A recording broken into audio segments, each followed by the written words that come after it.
morning, DreamCon 2019. It's Sunday morning. I'll take that level of energy because that's about where I'm at. Who else was up past 1, 2, 3? Okay. Oh, good. Not just me. Yeah. All right. Who's still up? Yeah. No sleep till Monday. My voice is already going. Can you tell? Hey. My name is Gary Mitchell, along with Joe Krull. We are your directors of the American Sci-Fi Classics Track. Thank you for coming. Who's been to Sci-Fi Court before? Oh, good. Who's new? Return jury members. I love it. Joe, why don't you explain to him the concept? Here is what we are doing. A lot of movies generally get the cold shoulder, if you will, and just from the general nerd public, like, boo, I don't like that movie, man. But what we are doing here is we are getting people to look. We're getting defense attorneys to look at those movies and try to find the good parts and try to explain to you guys why those movies that may be generally made fun of by Stick in the Muds, why they're actually good, maybe even awesome. And myself and the Honorable Gary Mitchell will be the judges, and you're the jury. You're the jury, and the defense attorneys will present the cases, and we'll decide guilty or not guilty of being terrible. And if there are any shenanigans by the jury, the lawyers, or the judges, our wonderful bailiff, Mr. Falkner, shall lay down the law.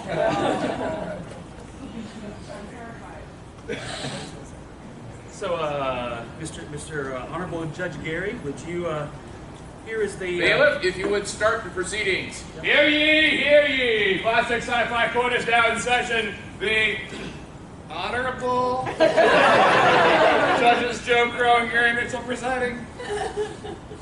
All rise. All right, so... It's Sunday, Gary.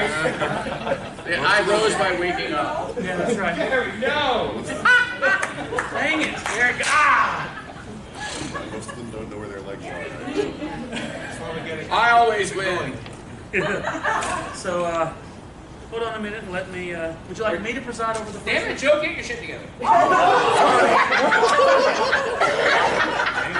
Gary, no.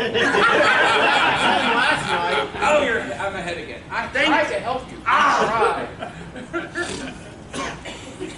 For everybody under 12, I apologize for the dirty language. And everybody over 18, he apologizes. No, everybody It's over 18, a 13 to 17 group that he doesn't care about. No, you guys are the worst. 13 to 17, you're on your own. Allow me to put on the ceremonial judge's robe. Did you remember the ceremonial wig? I did not, because my hair has gotten enough stuff in it. DragonCon 2019. Would you describe yourself as more Judge Wapner or Judge Judy? The love child of both, perhaps. There's some slash. Oh, God. I don't think love child is possible. I bet It's already written is the problem. I bet contractual obligation child is. it's a hate child.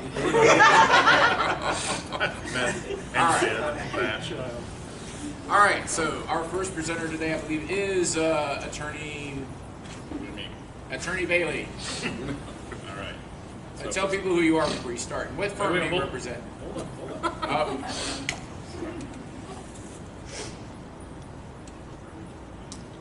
We're waiting. World of science fiction media, the fandoms are separated into two groups. Those that criticize and defame certain movies, and those that defend them. These are those cases.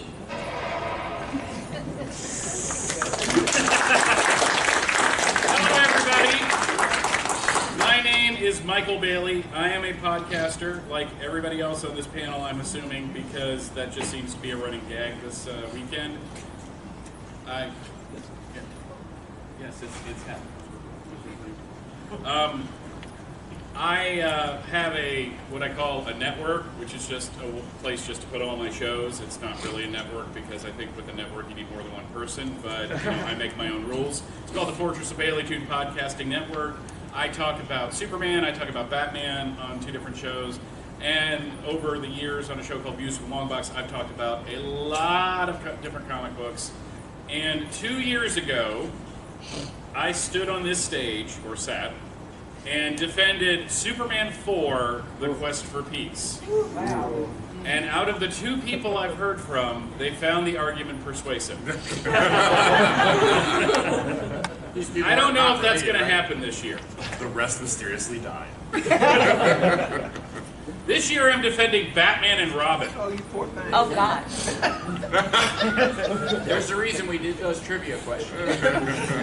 This was released on June 20th, 1997, was directed by Joel Schumacher, and written by Academy Award-winning writer Akiva Goldsman. Budget was $160 million. The box office is $238, which probably didn't make back all the money they wanted to, but for 1997, that was pretty good. And this movie is much maligned. It is considered by most to be the worst of the Batman films. I respectfully and sometimes disrespectfully disagree. That would, of course, be Dark Knight Rises. Shots fired. Shots fired right at the beginning, folks. He said it, bring it on. And here's the thing. My argument is not going to be like an internet think piece. I'm not going to try to justify this film by going into the gender dynamics of Poison Ivy or the socio-political ramifications of her war of trying to save Mother Nature, because frankly I think the internet is full of those, and it really doesn't go to the heart of why I like this film, because I legit, non-ironically, like this movie. There's not a lot to like about it, I will admit, but here's the thing. First, it is a Batman film that likes being a Batman film. It seemed like with the Nolan films, Christian Bale's Batman spent 2/3 of the film series trying not to be Batman. Trying to, like he spent an entire movie and like 15 years of his life training himself to be basically a bouncer for Gotham City. And then the next 2 films, he's like, I'm just gonna find a way to get out of this. So first, everyone in this film probably didn't want to be there, but their characters seem happy to be there. Second, if you watch the Adam West television series, who here likes that series? Okay. I guess I should Binge watch the back half of season 2 into season 3, and then watch this film. And you will realize it is a legit continuation of that gestalt. And I say the 3rd season because it's kind of the worst and had the weakest episodes, so it kind of primes you for this. Second, I really think that what everybody forgets about this movie is that at its heart, it's, I want to say it's about family, but that's cheesy. But at its heart, there are some really emotional scenes between Bruce and Alfred. Because Alfred in this film is dying. And, you know, it's easy to forget that because you have Arnold Schwarzenegger in a robe watching Rankin and Bass Christmas specials, which is why I'm surprised this isn't Kevin's favorite Batman. And the puns and the fact that you have like a Predator reunion when Mr. Freeze is brought to Arkham because Jesse the Body Ventura is one of the guards. The other guard, by the way, is named Ralph Mueller, and he played Conan on the live-action syndicated Conan series from the late 90s. So, but there is, to me, a relationship between Bruce and Alfred where suddenly Bruce has to take care of Alfred, whereas Alfred, for Bruce's entire life, has had to take care of him. And this is an older Bruce, and one of the things that they decided upon in doing this film is that they were going to show a Bruce Wayne that is not as full of angst. Now, a lot of Batman fans, because Batman is a Rorschach test, would look at that and say, well, that's not my Batman. And that's fine. It doesn't have to be your Batman, but it is a Batman. And it is a legitimate Batman, because if he's going to be angsty and like angry all the time, you're constantly going to be stuck in the middle of the second act. And this seems to be a Batman kind of heading into his third act and gathering even more of a family around him. Adding Batgirl, okay, beat for beat, this film is a remake of Batman Forever. I'll admit that, where you just replaced Batgirl with the Robin scenes from Batman Forever.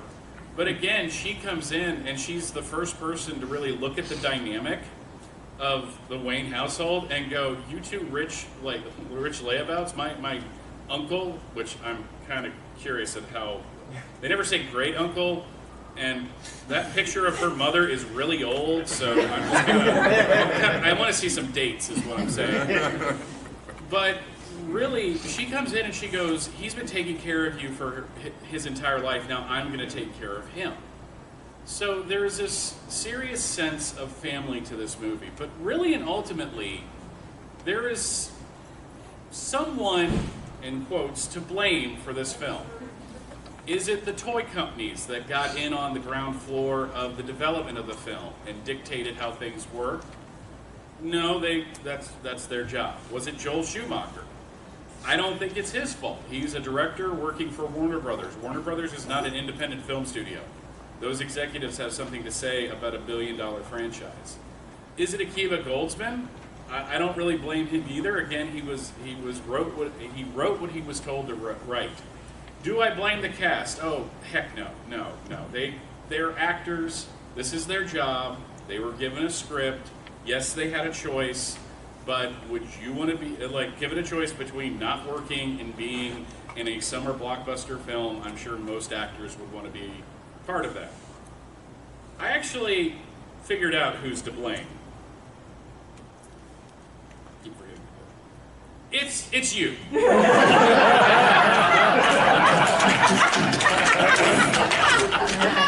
And here's why. In 1989, 30 years ago, the Tim Burton Batman film hit theaters and became a legitimate phenomenon.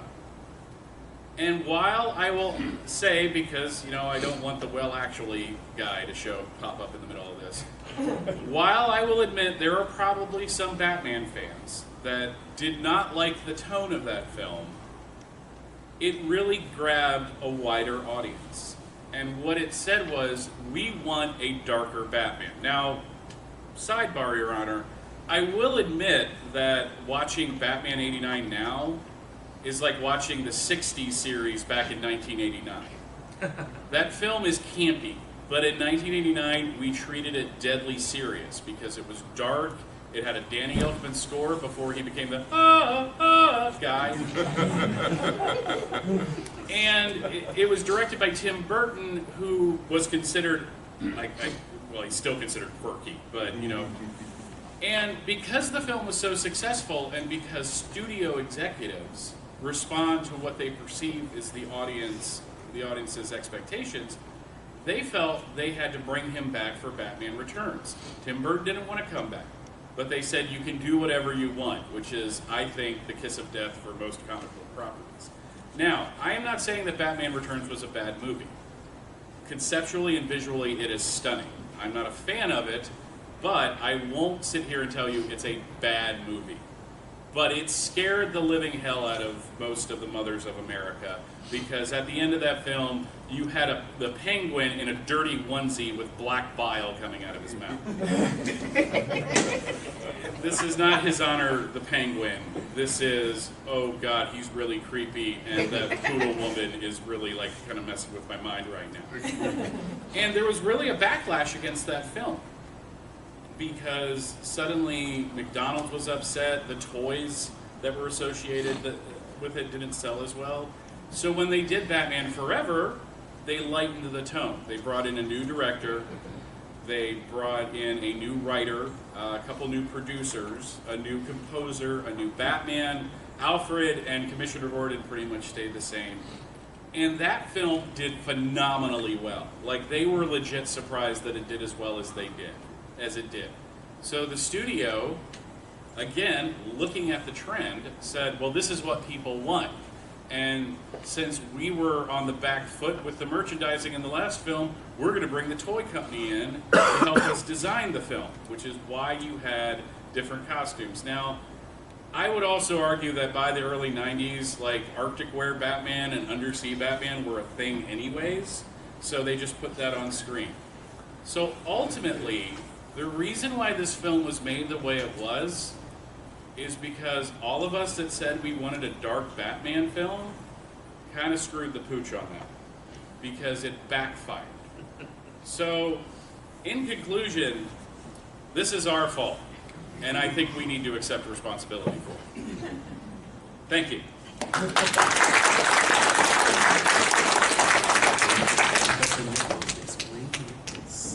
No architecture. No, I can't. All right, jury, have you reached a verdict? There's more interaction I think they're expecting for this time. I just got blamed for this. The defense attorney just turned on the jury. If you find Batman and Robin not guilty, raise your hand. Your Honor, how do you find the movie?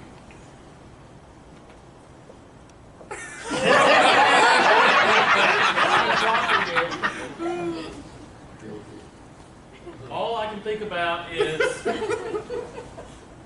how painful that must have been.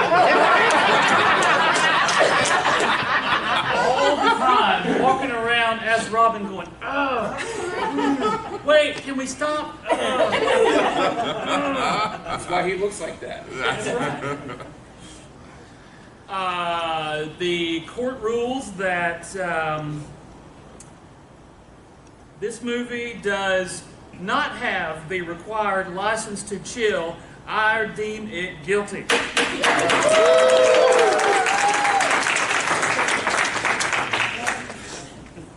That's okay. Kavanaugh's in the Supreme Court. He'll back up. Next year we'll do Classic Sci-Fi Supreme Court. We're going to put this movie on ice. Would you say, Gary, that the defense, or would you say, Defense Attorney Bailey, that this your defense of this movie is just the tip of the iceberg? All I want to say is my name is Freeze. Learn it well, for it's the chilling sound of your doom. All right, next case. All right, Alien Resurrection. And you are? I am the not honorable Michael Williams, award-winning science fiction author, and I'm probably about to have the award taken away. Whereas I will be the judge of that. Whereas my colleague is not here to talk about politics, I am. And I brought a little carafe of Lipton because the tea is especially good today. It's not a read if it's true. So, the director, Jean-Pierre Jeunet, you probably don't think that you've heard of him, but in that case, let's take a look at some stuff that he made before and after Alien Resurrection. He brought us Delicatessen with this little guy with his head on a plate. You'll see him later. It is super weird. It is the darkest of dark horror and comedy crossovers. And it answers the question on all of our minds, what if John Waters were French? It is easily the best cannibalism romantic comedy set in post-apocalyptic Paris. It's not a big genre, but it's important. He also made The City of Lost Children, super weird, darkest of dark comedy sci-fi crossovers. It answers the question, what if David Lynch were French? And it stars this guy, who is also going to look familiar in just a minute. Both of these movies also are vaguely about human trafficking. And then after Alien Resurrection, his next film was Amelie, which is super weird. It is the darkest of lighthearted revenge comedies. And it answers the question, what if Walt Disney were The writer was Joss Whedon, that guy. So, let's take a look at some of the stuff he made before and after he wrote Alien Resurrection. And I want to emphasize that the themes I'm about to talk about, I'm not talking about to mock them. I'm talking about them to commend them. So, something we all know him for, Buffy the Vampire Slayer, a thrilling and genuinely tragic tale of a woman turned into a weapon against her will, and the men who think it's their job to control her. Then, there's Buffy the Vampire Slayer, a thrilling and genuinely tragic tale of a woman turned into a weapon against her will. It also contains the story of Kendra, a thrilling and genuinely tragic tale. It also contains Faith, a thrilling and genuinely Firefly and Serenity, the thrilling and genuinely against her will, and the men who think it's their job to control her. The Dollhouse. I'm sensing a theme. The thrilling and genuinely tragic tale of a woman turned into a weapon against her will, and the men who think it's their job to control her. Agents of S.H.I.E.L.D. A woman turned into a weapon, and the men who think it's their job to control her. But in the middle of all of that, he made Alien Resurrection, the thrilling and a woman turned into a weapon against her will. But the thing about Joss Whedon is he is possibly the only person who has made a laudable career out of widening the audience for thrilling, tragic adventure stories that, A, confront exploitation rather than perpetuate it, and B, tell us that the prophesied savior of the world is not necessarily a boy. But about this movie, the cast. Okay, so Sigourney Weaver kills it as Ripley. She is amazing. The physicality of her performance, the way that she is so controlled and precise in this performance. They do a ton of like close-up face acting in this movie, and she is so good. And this is an amazing portrayal of trauma and PTSD. You have to stop and think about the Alien franchise. From Ripley's perspective, everything from the opening of Alien to the closing of Alien Resurrection has happened in about 3 months. She has seen everyone she knew across multiple lifetimes die, and she has been chased by aliens throughout it. And she will never sit down to a dinner party again. And regardless of the rest of the movie, if you look into your heart, you will know that this is true. The basketball scene is worth the price of admission. Yes. The rest of the movie could have just been a snow screen. That was his honest reaction, by the way. Yeah. They did not expect her to make it. She did it on the first shot. Wow. Yeah. Whoa. Then there's Winona Ryder. Her performance is both subtle and over the top. She is awesome. I am convinced that this role is why we have her in Stranger Things today. She could have been a really two-dimensional cardboard cutout of Prejudice, and instead she gives a really nuanced performance, and we get a really sympathetic character. Then, like, there are the pirates, the scientists, the military. This is a who's who of great actors and a big cast reunion for the guy who directed it. Also, you've got Brad Dourif. Nobody does freaky weirdo.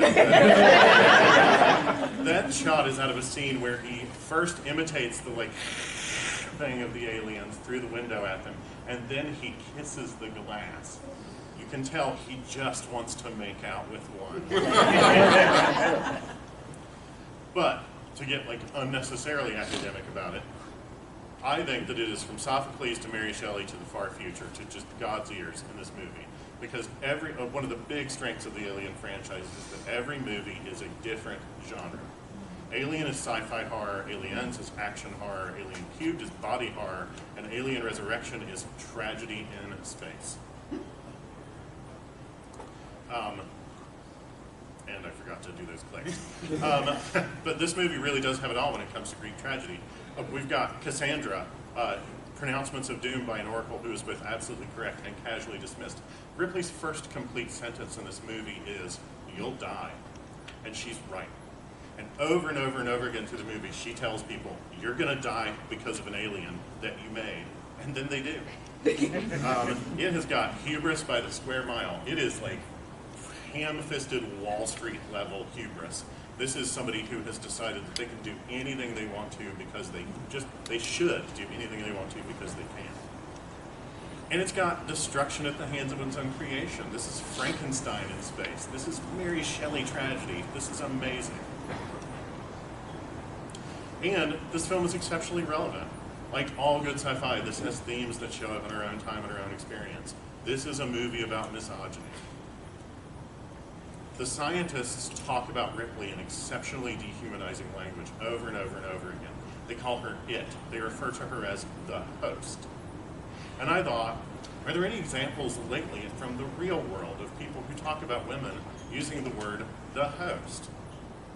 And then I got sick of looking up because 5 minutes of research showed me 3 state legislators from different states who have used the term host repeatedly on television even when talking about women. So, why do people hate it? Setting aside the possibility that the same people that hated this movie are also now the fathers of the boys who tell us that Rey ruined Star Wars and that Captain Marvel is too powerful. I think that they hated it at the time because it did what the franchise does. It refused to be a duplication of the movies that came before it.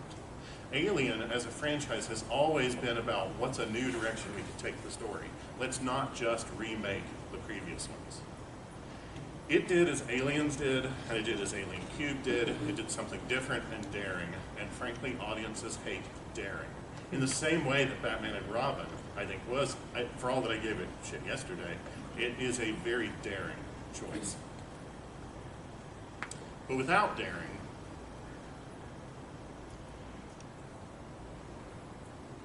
where would we be? I rest.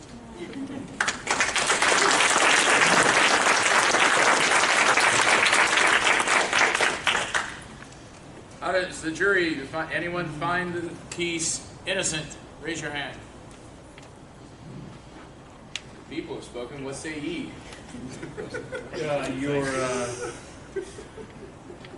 The Honorable Judge rules that this movie is not guilty of being terrible. It is awesome.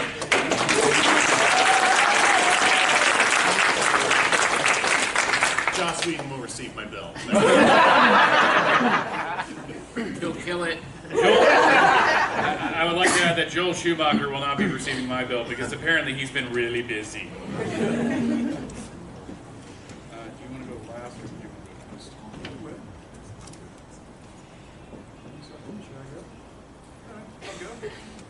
Gary, you want to be the judge for this one? Sure. All right, well, hold on. You come. Ceremonial You exchange. Well, I have a judicial surprise for the Honorable Gary Mitchell. Oh. You have your own robe.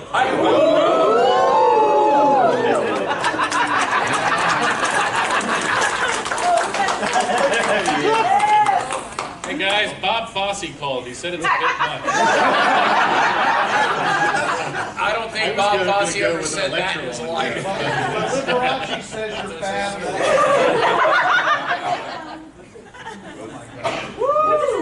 Badness. That's beautiful. You're wearing that for the rest of the day, Jerry. Yeah. I feel more macho already.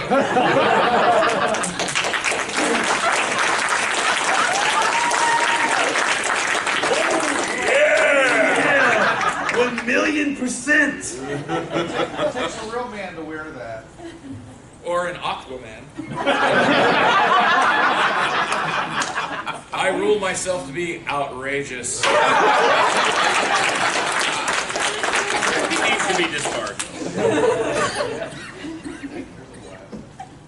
Good to go?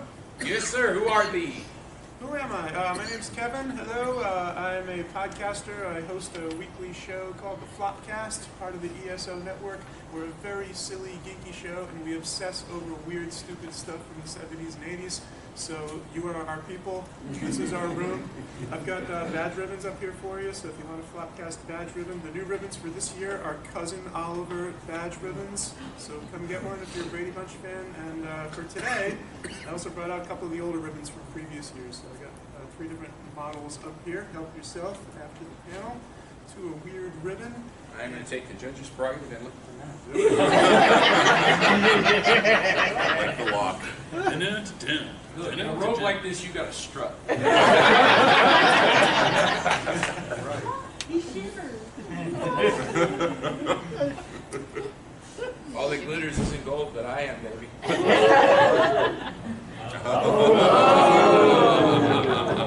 And the room turns. All right, kids, let's do this. Rotten Tomatoes gives 1984's Supergirl a score of 10%. That high. Yeah. I'm just going to pop another 0 on it. Now, our movie opens in Argo City, which is an alternate dimension, designed by Peter O'Toole, using only one single building material. Now, among the pajama people that inhabit Argo City, we meet Kara Zor-El, our future Supergirl, played by young Helen Slater in her big screen debut. Kara's parents are Alora, played by Mia Farrow, and Zor-El, played by Arya Stark.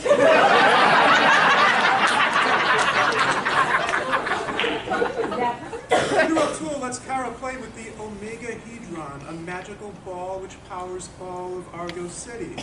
Kara uses it to make a giant space bug come to life.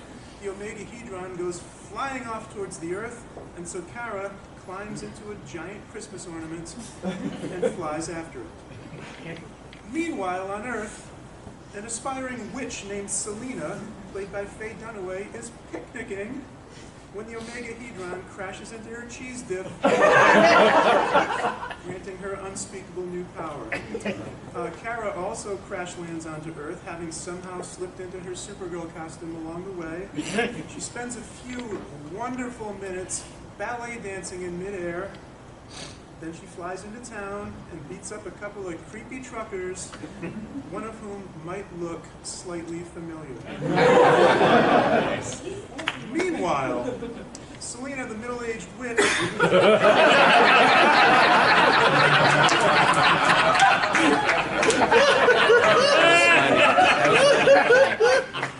tests the Omega Hedron by using it to cook a chicken. Then she throws a big weird party for big weird people, featuring the music of 80s new wave pop star Howard Jones. Supergirl, meanwhile, sleeps on the ground with a rabbit. Then she catches a glimpse of Ethan, the dude from Die Hard, her future love interest, who has the personality of a rutabaga. She also discovers a girls' boarding school nearby, and she magically transforms into fake high school student Linda Lee. Her new roommate is Lucy Lane, sister of Lois Lane. Lucy is played by Maureen Teefy. She was probably best known as Doris in the movie Fame. Fame was set in New York City at the School of the Performing Arts, which Helen Slater actually attended.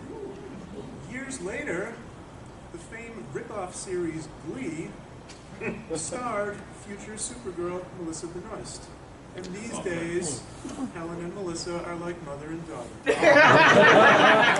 Kids, it all comes together. Lucy, in their dorm room, also has a poster of Supergirl's cousin, Superman, and we learn that wearing your underwear on the outside runs in the family. We also see the girls in the dorm listening to 80s new wave pop star Howard Jones. And we're very briefly treated nominated to the least explicit shower scene in cinematic history. Here's a transition for you. Meanwhile, at Popeye's Chicken, They're making you sandwich. where, yes, they're listening to Howard Jones. We find Daily Planet photographer Jimmy Olsen, played by Mark McClure, the only actor from the Superman movies who bothered to show up for Supergirl. Jimmy and the girls watch outside Popeye's as Ethan is attacked by a demonic tractor. And I assure you, this is the most exciting tractor scene of 1984. Almost. Meanwhile, Ethan rides in a bumper car shaped like football players for no good reason. Now, we all remember that classic romantic flying scene from Superman the movie. But do you know what that scene was missing? A bumper car shaped like football players. Supergirl picks up Ethan with the bumper car, and they fly, and they fly, and they fly, covering approximately all of North America. By the way, number 80 for the New England Patriots at the time was tight end Don Hasselbeck, father of future NFL star quarterback Howard Jones. Anyway, Supergirl gets trapped in the Phantom Zone. Jimmy and Lucy get trapped in bird cages. Ethan gets trapped on a zebra bed. But everybody gets out. Ethan dresses up like John Travolta. They recover the Omegahedron, and everything is just fine. Except for the part where Jimmy announces that he's been in love with Lucy, who is still a high school student for the last several years. Now,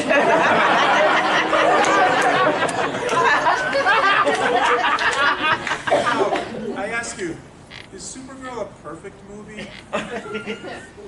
Yes!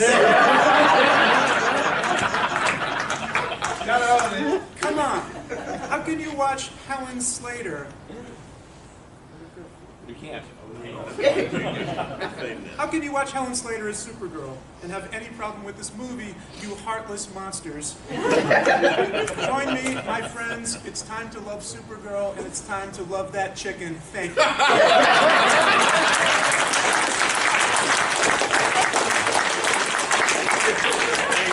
Honestly, looking at that picture, I think she needs to eat some of that chicken.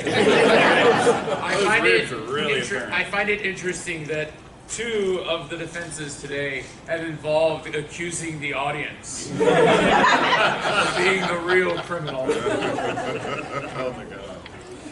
It's amazing. I want that on a t-shirt. It's time to love Supergirl and it's time to love that chicken. You took my job. I can make that happen. Pretty much appreciated.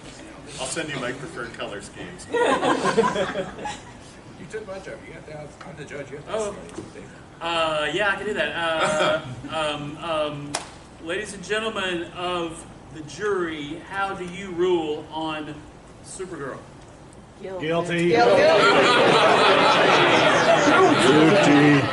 Wait. Guilty of being awesome?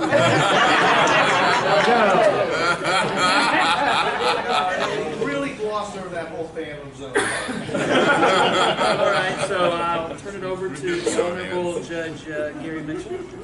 I find Supergirl guilty of violating the krypton of the Superman mythology and sentenced into the Phantom Zone.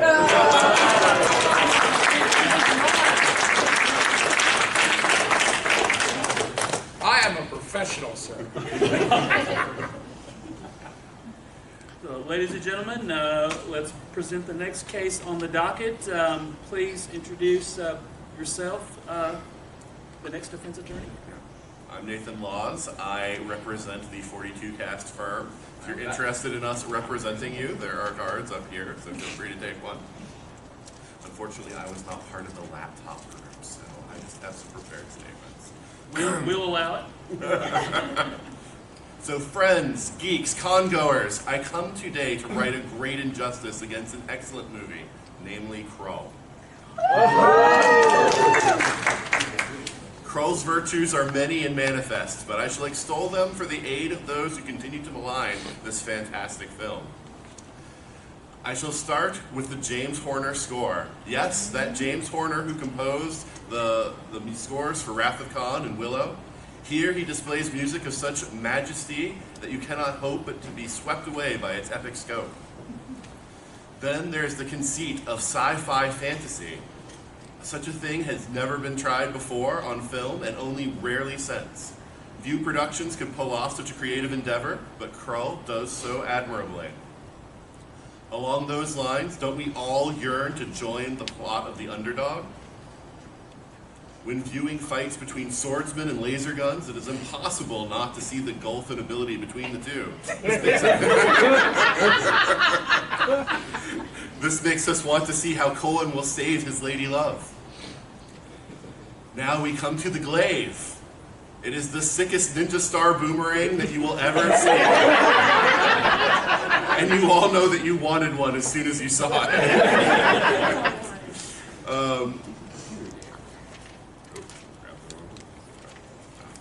We are professionals. This film also boasts an expansive scope, covering thousands of miles on an alien world. No expense was spared, and the film is beautiful for it. No, I'm serious. Some may tire of Cohen's trip up the mountains, but it is also an effective way to show that these are not sets, and that there is a vast landscape of potential beyond the borders of our screens. The film is also one that understands that less can be more. They show us just as much of the Slayers as they can pull off, and then leave the rest to the horrors of our imagination as evoked by that horrific scream. Yet that is not to say that the effects are wanting. Everything from the practical on up, from giant spiders to morphing to laser blasts, looks great and holds up today. Who gets...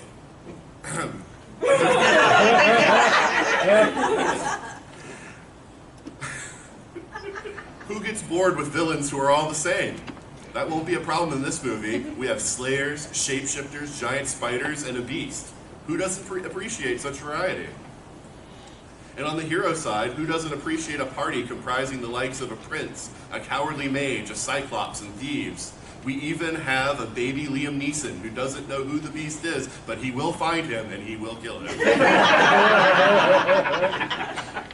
So ladies and gentlemen of the court, I hope it is now plain to all that this movie is not a travesty that some have claimed, but a classic that we all should watch.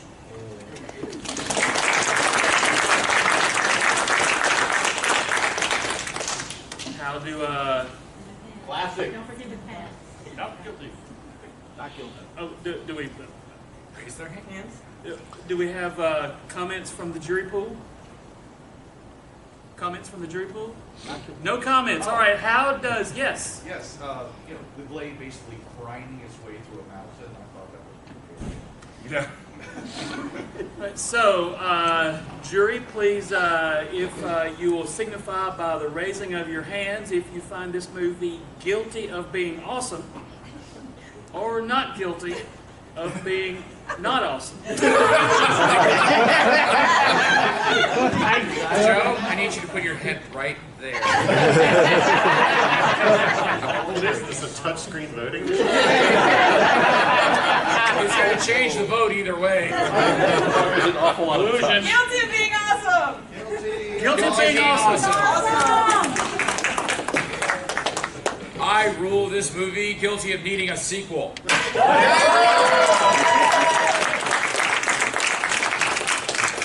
So I think I speak for Kevin when I say you will be hearing from our attorneys. We're going to have this tied up in appeals court for years. People be Sci-Fi Supreme Court. Yeah. Well, we have got a couple of minutes. Would you like to ask the jury to bring forth cases, and we'll do a couple of lightning Yeah, we'll rounds? do a quick lightning round. Who here wants to defend a movie that you love that people have told you you're wrong for liking it? Nothing Star Wars. We'd be here. We only have a few minutes. Batman vs. Superman. Batman Okay. vs. Dumpster Fire. Bailey, go. You want me to defend that piece of Okay, no, I will. He can do it, guys. I'm going to put it to I'm asking. I'm gonna I put it really to- like the movie. I thought it was great. Okay, Even so- the first time I saw it, I really liked it. So I know I'm a weirdo. No, there are no weirdos in this room. Yes, Well, they're all weirdos. We have one We have professional one. weirdo right there. That is correct. That's correct. So, in my defense of Batman and Robin, I brought up the point that of the Not My Batman. And Batman v Superman is another example of that. I am not a fan of the film, but in that movie, we see a Batman that is the end result of 20 years of fighting crime in Gotham and it not getting any better. And we see him on a character journey where he's at his darkest. They never say he retired. There is no, grand sense of him coming out of retirement. So this guy's been grinding it out in Gotham City, and at one point he says, none of the good guys stayed good.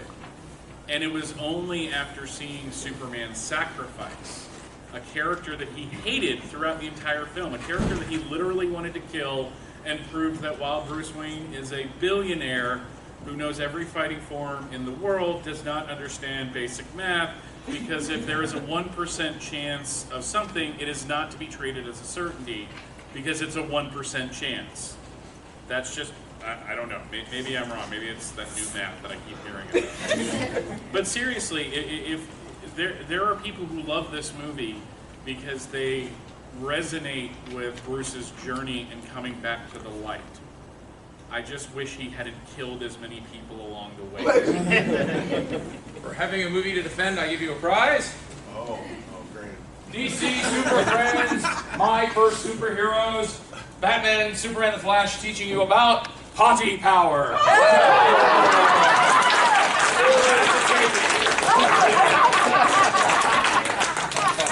You might want to wash your hands after eating.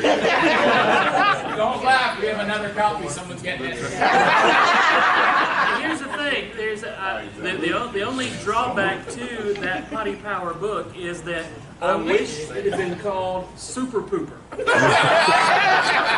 These people are tasteful. Indeed. We find Batman v Superman to be Batman v Dumpster Fire. No, love it. If you love it, No, love it. that was, Please. and I liked your comments on that. I totally agree. That's a very good defense. I also want to bring up, because we didn't bring it up earlier and we have the time, Dragon Con is once again raising money for charity. This year's charity is the American Heart Association. It is in honor of a longtime Dragon Con volunteer who lost their fight against heart disease last year. Dragon Con will match dollar for dollar up to $100,000. So let's make Dragon Con kick out $100K. We take singles, doubles, and whatever you got. And also we are auctioning off the giant 20-sided die that you see right over there. Well, there's both of them. For the roller panels. Yes, we have, yesterday we did an all Batman roller panel. The auction price right now is up to $40 for the Batman D20.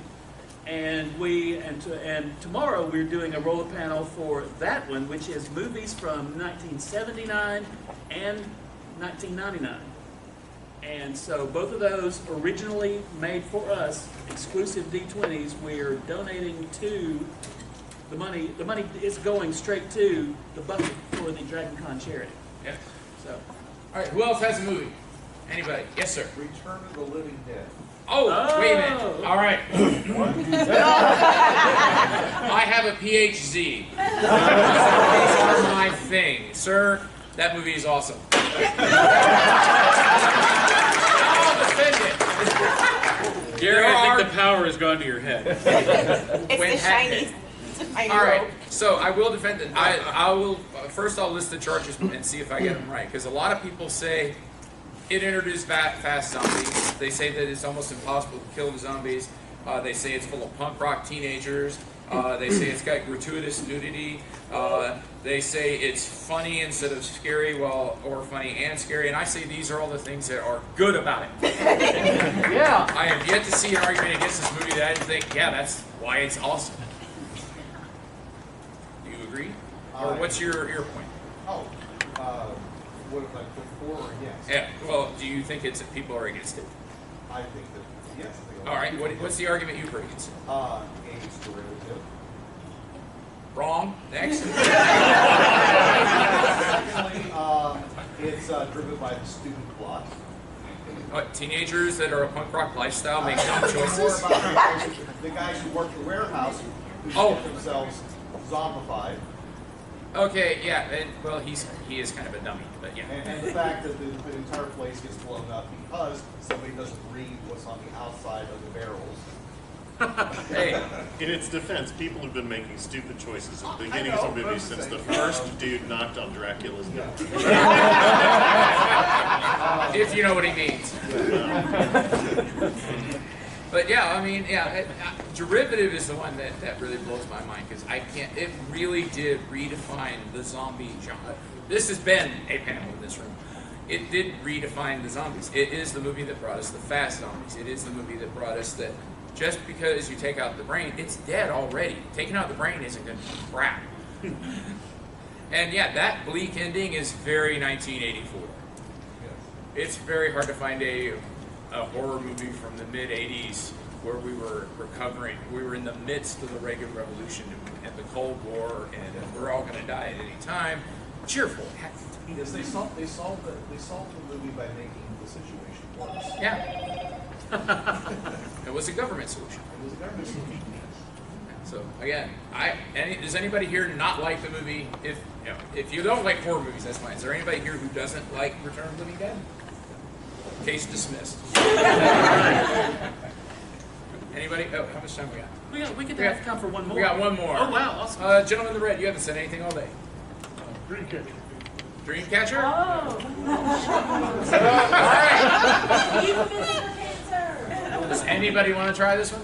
I don't think I've even seen it. Yeah, I haven't seen it. Oh God, I gotta do this one now. I've seen it. Okay. Stephen King, in his defense, was on a lot of coke at the time. Yeah, he was recovering. It is, as one other person said, it is a very large metaphor for cancer. It does have one of the few appearances of Morgan Freeman as a bad guy. That's fun to watch. It does have a problem that Stephen King does a bit too often of the magical disabled. There's a mentally challenged character, which it makes him super instead of, try it. It's too early in the morning for me to do this nuance. It becomes a device rather than a character. Thank you. I still haven't seen it, but that sure as hell happens. That's exactly what happens. He has no personality aside from being Yoda. But there are some good performances. What do you like about the movie? Well, I hate you. I want to. I was trying to be nice to you. In that case, guilty of being full of crap weasels. Is its best defense that it ends eventually? Yes, it eventually is over. I just want to make a comment about Alien Resurrection. Yes. An acquaintance of mine, her ex-boyfriend, he renamed the 4 movies. The original, the good one, the mistake, and the apology. I'm going to disagree with the mistake. I disagree with the They're all mistake. amazing. They're all different horror genres. And didn't they make a documentary on the making of 3 recently? I mean, because the making of Alien 3 is a fascinating story. Yeah. It Yes. went through 6 scripts, 25 writers. William Multiple Gibson directors. was one of Well, them. they replaced the I did not know director well that. into William shooting. Gibson. Yeah. But I love 3. Remember And, when they released the teaser trailer, like way back when, and it was the aliens are on Earth, and that was totally not what the movie was. I remember that. Yeah, and I forget but which comic company is doing, but I think it just wrapped up. Someone turned William Gibson's original Alien 3 script into a comic series. So if you want to see an alternate take of that story, hunt that down. All right, so we are pretty much out of time. The court thanks the jury for its presence and patience and for getting up at this godforsaken hour of the morning. We have a question. So once again, our panel of lawyers are... I'm Michael Williams. I'm a novelist. I have a reading at 4. You should come to it if you like hearing me talk. I'm Kevin. I love Supergirl. I do a goofy podcast called the Podcast, and I have ribbons for you right here. I'm Michael Bailey. My next scheduled panel, unless I'm drafted for one, which is always possible, Yes.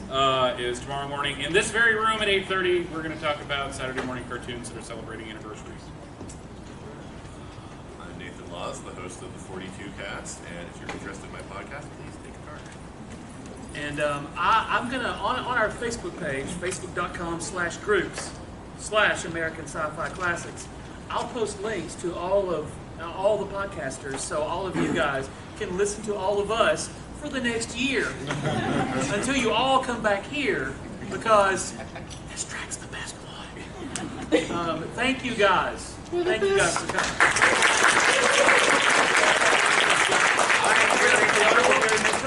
As co-director of the track, you will find me here all weekend, and we have a Facebook group. Please join the Facebook group if you want to talk about what movies you want to see defended next year. That's right.